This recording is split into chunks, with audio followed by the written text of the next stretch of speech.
नमस्कार, आप देख रहे हैं न्यूज़ इंडिया। मैं हूं आपके साथ रितु तोमर। बुलेटिन की शुरुआत करेंगे इस वक्त की बड़ी खबर के साथ, जो कि दिल्ली से है। किसानों का संसद मार्च रद्द तो होने के आसार हैं और ट्रैक्टर मार्च के बाद संसद मार्च का ऐलान किया था। किसान संगठनों ने किया था 1 फरवरी को संसद मार्च करने का ऐलान। ट्रैक्टर मार्च में हुई हिंसा के बाद रद्द हो सकता है संसद मार्च, तो आज होने वाली बैठक में हो सकता है संसद मार्च पर फैसला। तो बता दें आपको कि ट्रैक्टर मार्च के बाद संसद मार्च का जो ऐलान किया गया था किसानों की तरफ से, वो रद्द होने के आसार है। ट्रैक्टर मार्च के बाद संसद मार्च का ऐलान किया था किसानों ने। किसान संगठनों ने 1 फरवरी को संसद मार्च करने का ऐलान किया था, लेकिन जिस तरीके के हालात इस वक्त दिल्ली में पैदा हो गए हैं, जिस तरीके से ट्रैक्टर मार्च में हिंसात्मक देखा गया कि पूरा रूप ले लिया इस आंदोलन में, ऐसे में सुरक्षा व्यवस्था बढ़ा दी गई है और भी ज्यादा सघन पुलिस फोर्स तैनात हो गई है, सघन कर दी गई है सुरक्षा व्यवस्था। तो जाहिर सी बात है कि जो 1 फरवरी का ऐलान था संसद मार्च का किसानों का, वो रद्द हो सकता है। हालांकि आज बैठक होगी, तो बैठक में संसद मार्च को लेकर फैसला होगा। तो आज होने वाली है बैठक, जिसमें संसद मार्च को लेकर फैसला किया जा सकता है कि जो संसद मार्च है वो होगा भी या नहीं होगा। लेकिन सबसे बड़ी बात यह है कि जिस तरीके के हालात पैदा हो गए हैं ट्रैक्टर मार्च के बाद, जो हिंसात्मक तरीके से किसानों ने ये पूरा ट्रैक्टर मार्च निकाला, उसके बाद ये इस बात की गुंजाइश बेहद कम है कि संसद मार्च किसान निकाल पाए, क्योंकि फिलहाल सारे रास्ते दिल्ली जाने के ऑलमोस्ट बंद कर दिए हैं। इक्का दुक्का रास्ते हैं जो कि दिल्ली जाने के लिए खोले गए हैं और बहुत ज़्यादा संख्या में पुलिस बल दिल्ली में तैनात है और पुलिस बहुत ज़्यादा सक्रिय हो गई है, एक्शन में आ गई है और उन तमाम लोगों के खिलाफ कार्रवाई होगी जो कि इस आंदोलन में शामिल थे, इस प्रदर्शन में शामिल थे। तो अब जो 1 फरवरी को संसद मार्च निकालने का ऐलान किसानों ने किया था, वो रद्द हो सकता है, उसके रद्द होने के आसार हैं। बहरहाल आज बैठक होगी किसानों की, तो उसमें ये फैसला होगा कि संसद मार्च होगा या नहीं होगा।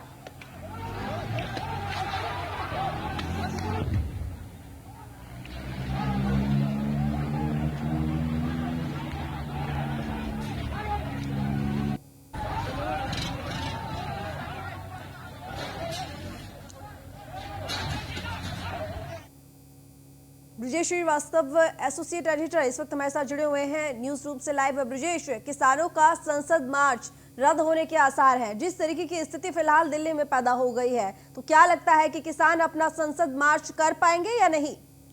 देखिए ऋतु, सबसे बड़ी बात यह है कि ट्रैक्टर मार्च पर ही वादा खिलाफी का आरोप लगा है किसानों पर। जिस तरीके से जो एनओसी जारी की गई थी, जो रूट परमिट जारी किए गए थे, उन रूट को तोड़ते हुए ट्रैक्टर मार्च को राजपथ की तरफ ले जाया गया, लाल किले की तरफ ले जाया गया जानबूझ करके, जबकि पहले से दिल्ली पुलिस ने इस पर मनाही कर रखी थी। ऐसे में अब इस बात के आसार बेहद कम हैं कि गृह मंत्रालय या फिर दिल्ली पुलिस इस संसद मार्च की इजाज़त किसानों को देगा। दूसरी बात, जिस तरीके की हिंसा हुई, जिस तरह का उत्पात मचाया इस पूरे ट्रैक्टर मार्च के दौरान, उसके बाद अब किसान नेता इस संसद मार्च को रद्द करने की तरफ जो है विचार कर रहे हैं। आज शाम को इसको लेकर एक महत्वपूर्ण बैठक होगी और उस बैठक के बाद तय होगा कि आखिर ये संसद मार्च होगा या नहीं होगा। लेकिन अभी संसद मार्च के आसार बेहद कम हैं, क्योंकि अगर किसान अड़ भी जाते हैं तो फिलहाल गृह मंत्रालय इसकी अनुमति शायद ही दे, क्योंकि संसद मार्च में एक फरवरी को बजट भी पेश होना है और 1 फरवरी को ही संसद मार्च का ऐलान किया था कि पहले ट्रैक्टर मार्च और उसके बाद संसद मार्च करेंगे सारे किसान। और ब्रजेश, जिस हिसाब से फिलहाल दिल्ली में सुरक्षा व्यवस्था कर दी गई है, जितनी संख्या में पुलिस फोर्स तैनात है, तो किसानों के लिए भी बड़ा मुश्किल है। इसकी गुंजाइश बेहद कम है कि किसान संसद मार्च निकाल पाए, वो दिल्ली के अंदर प्रवेश कर पाए। यही अपने आप में एक बहुत बड़ी बात हो जाएगी। बिल्कुल बेहद मुश्किल है इस वक्त दिल्ली के अंदर दाखिल होना। और सबसे बड़ी बात यह है कि चूंकि अर्धसैनिक बलों की तैनाती भी दिल्ली के अंदर की गई है, दिल्ली पुलिस और जो सीआरपीएफ, इन सबको यहाँ पर बाकायदा लगाया गया है इसके लिए, ताकि किसानों को रोका जा सके। तो एक तरफ गृह मंत्रालय बेहद इस ताल के तेवर के साथ सख्ती बरतने के मूड में है, तो वहीं पर अब किसान नेताओं को भी समझ में आ रहा है कि ट्रैक्टर मार्च के जरिए जिस तरह से नेतृत्व विहीन हुआ ये पूरा आंदोलन, उसके बाद हालात और खराब हो सकते हैं। ऐसे में स्थिति और खराब ना हो, इसको लेकर के इस बात की संभावना है कि संसद मार्च रद्द किया जा सकता है। बिल्कुल ब्रजेश, और कहीं ना कहीं किसानों ने अपना वो आंदोलन, जो कि 2 महीनों से ये सड़कों पर थे, 2 महीनों से ये आंदोलन चल रहा था, वाहवाही हो रही थी इस आंदोलन की कि जगह जगह से किसान एक जगह पर मौजूद है, लेकिन कोई भी हिंसात्मक चीजें देखने को नहीं मिली हैं, लेकिन जिस तरीके से ये वादा खिलाफी किसानों ने की और कहीं ना कहीं कह सकते हैं कि एक मुखौटा पहना हुआ था किसानों ने, जो अचानक से उन्होंने उतार दिया और हिंसात्मक रूप उनके आंदोलन ने ले लिया, तो इस आंदोलन के ऊपर भी कहीं ना कहीं अब मंडराया हुआ है खतरा कि ये खत्म हो सकता है। कोई जरूरी नहीं है कि अब ये आंदोलन आगे बढ़ेगा, बहुत ज्यादा कमजोर हो गया है कल के बाद ये आंदोलन। देखिए ऋतु, सबसे बड़ी बात यह है कि बहुतायत किसान, हम ऐसा नहीं कहेंगे कि लगभग सभी किसान इस पूरी एक्टिविटीज में शामिल थे, लेकिन किसानों के बीच में कुछ उत्पाती तत्व थे जो ये चाहते थे कि ये आंदोलन डिरेल हो, ये जो चाहते थे कि यहाँ पर एग्रेशन और हिंसा और आक्रोश के जरिए सरकार को दबाव में लाया जाए।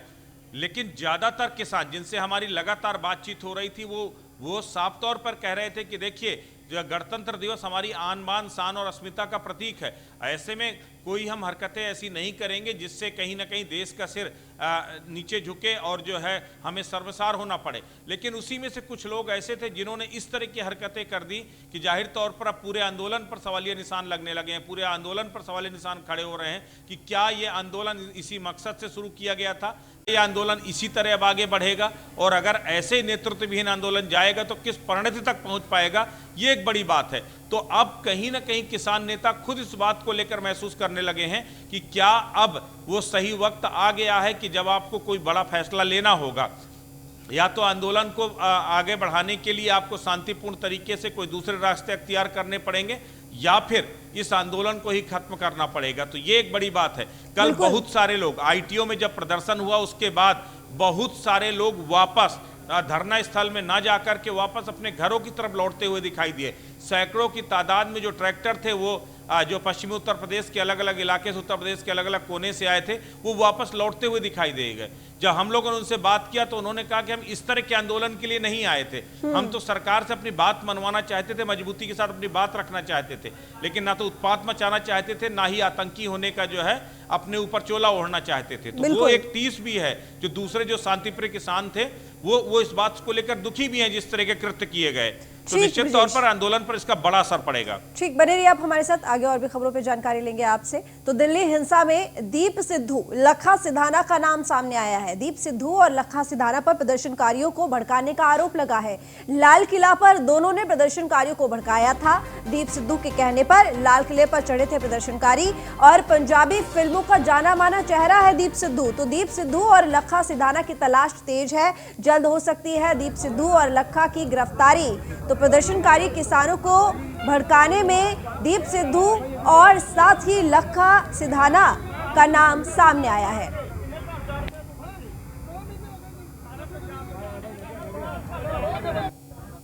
तो चलिए अब आपको समझाते हैं कि आखिर दीप सिद्धू हैं कौन। तो पंजाब के मुक्तसर में जन्मे दीप सिद्धू एक मॉडल और एक्टर हैं।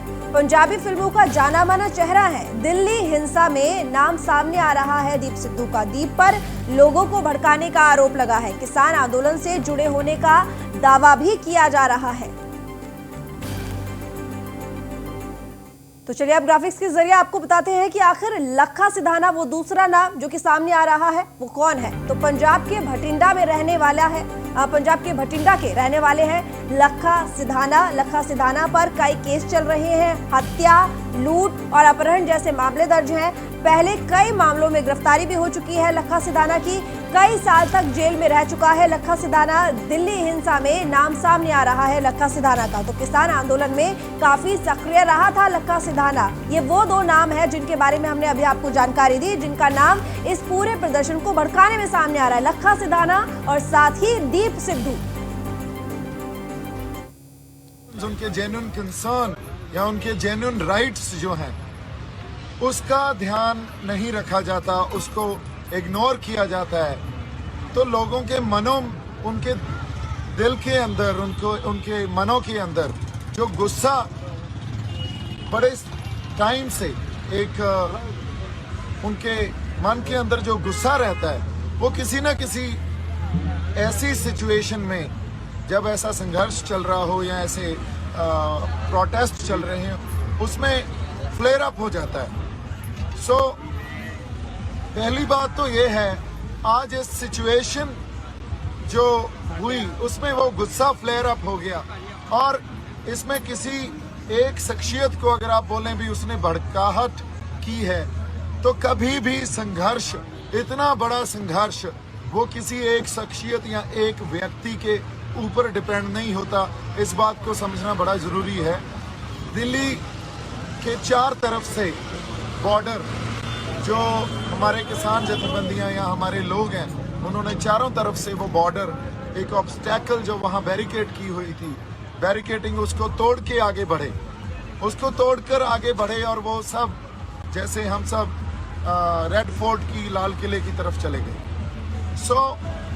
जब रेड फोर्ट की तरफ गए तो एक सिंबॉलिकली अपना रोष, अपना प्रोटेस्ट, अपना विरोध दर्ज करवाने के लिए जो नए कृषि कानून बने हैं उसको दर्ज करवाने के लिए हमने वहाँ निशान साहब भी लगाया, हमने किसान झंडा भी हमारा लगाया। तो ब्रजेश श्रीवास्तव हमारे साथ जुड़े हुए हैं लगातार। ब्रजेश, मैं आपसे जानना चाहूंगी, क्योंकि दो नाम सामने आ रहे हैं, दीप सिद्धू और लखा सिधाना। ये वो दो आरोपी हैं जिनको कहा जा रहा है कि इन्होंने इस पूरे प्रदर्शन को भड़काया है, उन किसानों को भड़काया। लाल किले पर जब प्रदर्शनकारी किसान पहुंचे तो उनको भड़काया और उनको मजबूर किया कि जाइए आप झंडा फहरा दीजिए वहां पर। अब क्या कार्रवाई चल रही है? किस तरीके से इनका नाम सामने आया कि इन्होंने किसानों को भड़काया? ये कैसे पता चला? देखिए ऋतु, सबसे बड़ी बात यह है कि जिस तरीके से लाल किले में सैकड़ों की तादाद में जो उत्पाती थे वो लाल किले पहुंचे, हाथों में तलवार लिए थे, धारदार हथियार लिए हुए थे, साफ तौर पर तस्वीरें सामने आई। और उसमें सबसे बड़ी बात, जो दीप सिद्धू का नाम उसमें प्रमुखता के साथ सामने आया। दीप सिद्धू लगातार प्रवोक कर रहा था, लगातार जो है लोगों को भड़का रहा था कि लाल किले के ऊपर चढ़ जाइए, वहाँ से झंडारोहण कर दीजिए, वहाँ से ध्वजारोहण कर दीजिए, वहाँ अपना जो है झंडा फहरा दीजिए। और लगातार उसके प्रवोक करने के बाद वहाँ पर जो पुलिस कर्मियों पर लोगों ने हमला कर दिया वहाँ पर। तो कुल मिलाकर के अगर देखा जाए तो दीप सिद्धू की बड़ी भूमिका लाल किले में जो वहाँ पर जो सिखों का झंडा फहराया गया उसमें एक बड़ी भूमिका थी। लखा सिधाना की अगर बात करें तो लखा सिधाना के ऊपर भी आरोप है कि जब सिंधु बॉर्डर से पूरा काफिला निकला था तो लखा सिधाना के प्रवोक करने पर, उसके जो है गुमराह करने पर, लोगों को भड़काने पर जो है बैरिकेटिंग तोड़े गए थे। पूरे बैरियर्स को तोड़ करके जो है पुलिस वालों पर अटैक किया गया था, पुलिस वालों को मारा पीटा गया था। तो कुल मिलाकर के दोनों के ऊपर आरोप हैं कि दोनों लोगों ने शांतिपूर्ण आंदोलन को हिंसात्मक आंदोलन में बदलने का काम किया, लोगों को भड़काने का काम किया, जो तमाम युवा थे उनको अपने साथ गोलबंद किया। तो दोनों के ऊपर बेहद ही संगीन आरोप हैं। राकेश टिकैत ने जिस तरह का बयान उससे दिया तो उससे कहीं ना कहीं लोगों का मनोबल बढ़ा। और अब यही वजह है कि अब अभी योगेंद्र यादव के ऊपर, स्वराज इंडिया के जो संस्थापक हैं योगेंद्र यादव, उनके ऊपर भी एफआईआर दर्ज हुई है। अभी और किसान नेताओं के ऊपर भी एफआईआर दर्ज हुई है। और लगातार जो वीडियो फुटेज खंगाले जा रहे हैं, सीसीटीवी फुटेज खंगाले जा रहे हैं और उसके जरिए से तमाम उत्पातियों की अभी भी शिनाख्त की जा रही है। अभी तक इस पूरे मामले में 22 एफआईआर दर्ज हो चुके हैं। लेकिन अगर दीप की बात करें और लखा की बात करें तो इनकी भूमिका सबसे पहले और सबसे बड़ी भूमिका इनकी सामने आई है। यहाँ मेरा एक सवाल आपसे, लखा सिधाना ये एक ऐसा व्यक्ति है जिसके खिलाफ पहले से कई केस दर्ज है, अपहरण का हो, लूट का हो, हत्या का हो, जेल में भी रहकर आ चुका है। अगर कोई ऐसा व्यक्ति आपके आंदोलन में शामिल हो रहा है, सक्रिय हो रहा है, तो आप उससे कैसे उम्मीद कर सकते हैं कि वो आपके आंदोलन को शांतिपूर्ण तरीके से चलवाएगा? यही सबसे बड़ी बात है कि खालिस्तानी मूवमेंट से लेकर के पाकिस्तानी ट्विटर ट्रेंडर तक जो है न जाने किसकी किसकी नजर इस आंदोलन पर है। और यही वजह थी कि सुरक्षा एजेंसियां लगातार इस बात को लेकर के सचेत कर रही थी कि किसानों की आड़ में कई उत्पाती तत्व इस आंदोलन में शामिल होकर के हिंसा फैला सकते हैं। यह आशंका पहले से थी और इसी बात को लेकर किसान नेताओं को आगाह भी किया जा रहा था। लेकिन तब किसान नेता जो है ताल ठोक करके कह रहे थे कि हम अपने जो है साथियों को अपने बस में करने में सक्षम हैं, हम उन्हें रेगुलेट करने में सक्षम हैं, आप चिंता मत कीजिए, कोई भी जो एंटी सोशल एलिमेंट हमारे आंदोलन में शामिल नहीं होगा।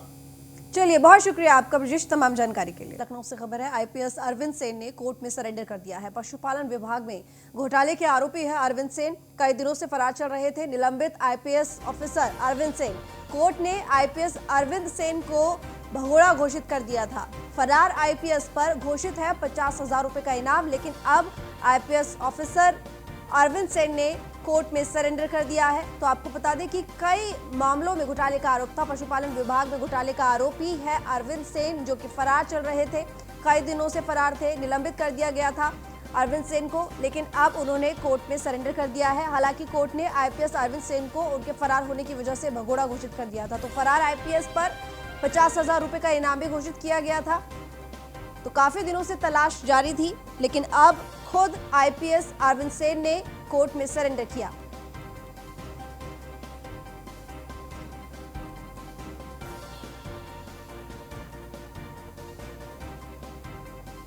तो आईपीएस अरविंद सेन ने कोर्ट में सरेंडर कर दिया है। पशुपालन विभाग में घोटाले के आरोपी हैं अरविंद सेन, काफी समय से फरार चल रहे थे और ऐसे में कोर्ट ने भगोड़ा घोषित कर दिया था आईपीएस अरविंद सेन को।